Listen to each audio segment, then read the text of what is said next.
Après une enquête haut en couleur qui a surtout intrigué à travers la face sombre d'Alex Melmond, un psychologue manipulateur, humiliant et prédateur sexuel, la conclusion est proche dans Plus belle la vie.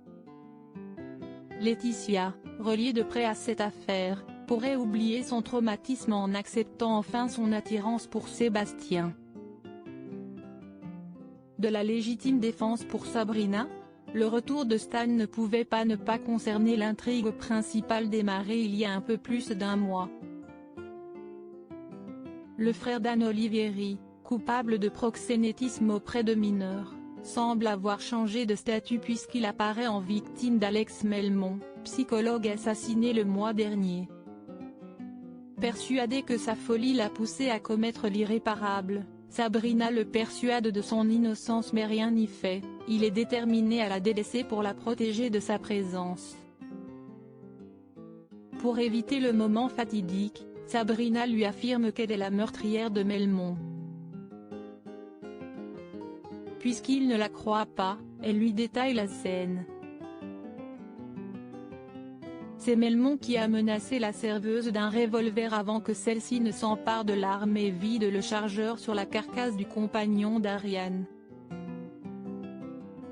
Un meurtre-choc commis par une Mistralienne inoffensive au possible. Mais cette dénonciation n'est-elle pas calomnieuse? Laetitia et Sébastien surpris. Kevin a longtemps craint que sa mère Laetitia ne soit l'autrice du meurtre.